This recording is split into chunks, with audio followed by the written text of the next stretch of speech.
Hey everyone, welcome back. My name is Samir, and I'm really happy that you're here.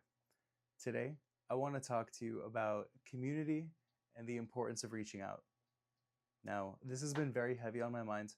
It's been weighing on me for the past several months, and it's pushed me towards the point of spontaneous creation and inspiration, which leads me here talking to you. I've been kind of keeping to myself these past couple of months. I haven't really been reaching out, and I think it's fair to say that you're going to hear it first, but ever since my last video of quitting Instagram for just about a month, I've taken the executive decision to completely deactivate my account.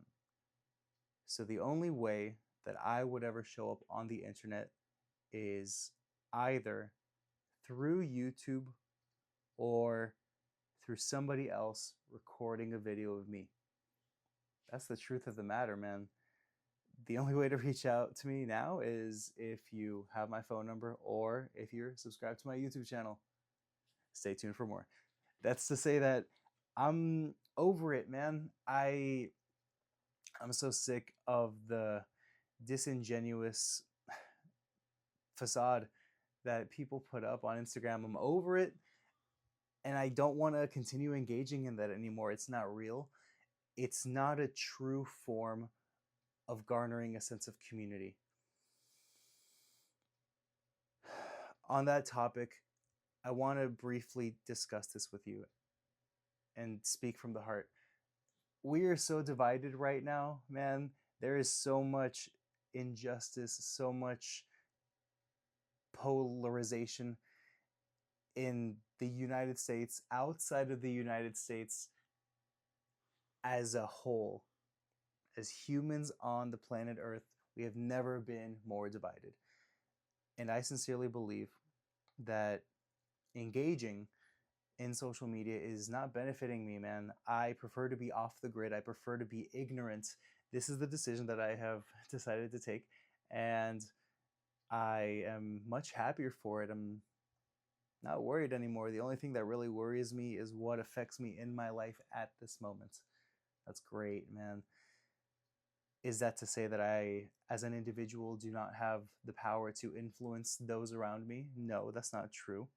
But it's also to say that if I were to ask for help from my fellow human being, I would need an overabundance of help, because it takes more than just a single human being, and it takes more than just a village. It takes every single one of us. And if we are to change society as a whole, I'm a firm believer in saying that we have a lot of work to do. And that's just about all I'm going to say on that topic regarding current events that are happening whenever you're watching this video, whenever they have occurred in the past, or whenever they will happen in the future. Now, on the topic of today's video, let me teach you how to build community. It's 3 easy steps, really simple. The first step in building community is as follows. You have to understand just how important your light is to yourself and to those who surround you. On that same topic, you must harness your light, and you have to give it to those who choose to engage and invest in you. That's what I've written down on my computer, man. It's right there, dude. Let's see that? There it is. That's the truth, man. As I said earlier, we do have a lot of power individually, but we have so much more power when we're unified. The moment you understand the light that you have within you, and the moment you realize the effect that it has on other people, you'll see that it's possible to create a sense of community and a sense of belonging, of worthiness, of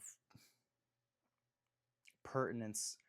I'm trying to think of another adjective. It'll come to me at some point, and if it doesn't, so be it. Something else I have written down that I want to share with you is that I found out just how important it is to foster your own community, and how fulfilling it is to live a life that is surrounded by people that you love and care about. You never know the impact that you have on someone's life until after you've finished interacting with them. This is the truth, man. I'm really incredibly privileged to say that I have met an overabundance of wonderful people in these 25 years that I've been alive. And I'm so grateful to say that I have so many people to keep in touch with. It's very overwhelming. But people always get back to me, or either I'm the one to engage with them. And that makes the world feel a lot smaller than it really is. It's not as expansive as we make it out to be. The more you explore it, the smaller it gets. And the first step is with keeping in touch. So that's how we can understand what it takes to reach out and to start building a community. That's the first seed planted. Step number 2 is realizing that the fullness of your heart is meant to be shared. You were made for loving. I was made for loving. It's like that one Kiss song, you know. I was made for loving you. You know what I'm talking about, man. It's the truth. You plant your seed. Step 1. Step 2, you water your garden.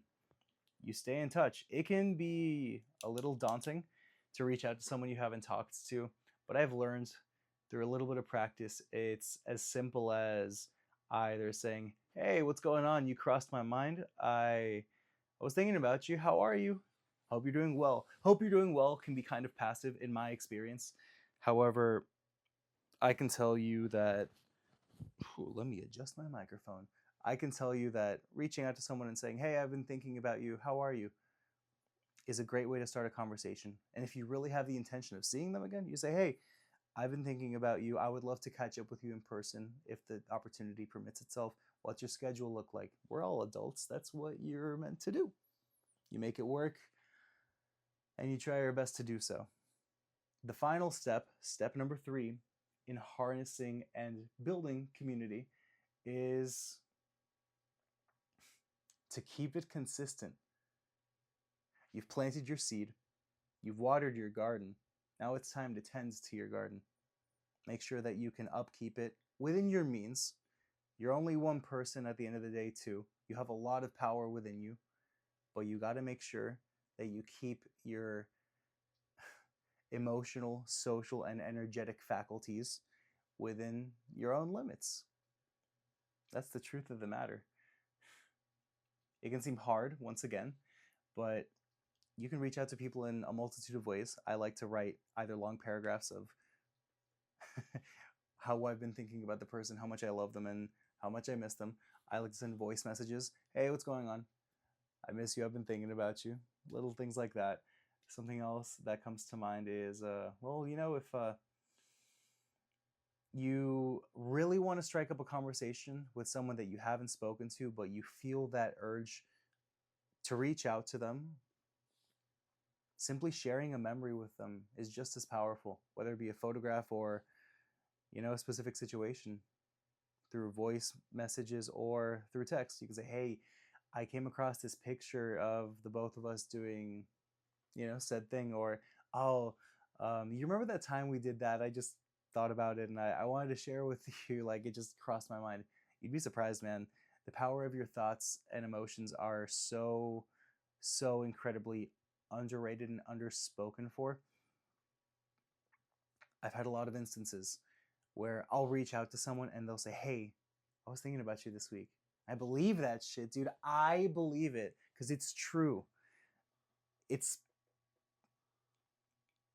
not as hard as we make it out to be, man. That's the truth. I'm looking at the things that I have written down in my notes. Something else I have is, yeah, we were wired to be together as a species. We know that biologically. We are social creatures, as you've heard from multiple videos in our education system and in books and in other YouTube videos, including this one. So there's that. We plant the seeds of love and reciprocity through the acts of keeping in touch. This is true. That's just the way it is, man. Lastly, The moment you begin to foster a sense of community, everywhere you go, you will find a home. This is the truth because I'm living it currently. And although there may be a lot of division in the world, I want to encourage you to reach out to someone. That's right, man. This is a call to action. You see me? I see you. And I want you to reach out to someone you've been thinking about, because you'll be surprised just how good it'll make them feel and just how good it'll make you feel to have that specific relationship you've been thinking about rekindled. So to recap, number one, you want to make sure you plant your seed and that you are pouring from a cup that is overflowing. You have a lot of love within you, and that is meant to be shared with those that you choose and those that choose to invest in you and share with you. That's the reality of the matter. Number two, you tend to your garden. You reach out within your means, within your energetic limitations, because the emotion that you have within you when you think of someone or when you remember a specific memory with someone is very powerful. Emotion is a very powerful thing. It's your energy in motion. And people feel that. I don't like to use the word vibration, but it's very evident that it is able to transcend time and space. Yeah, dude. Yeah, we're getting really deep with this very simple video.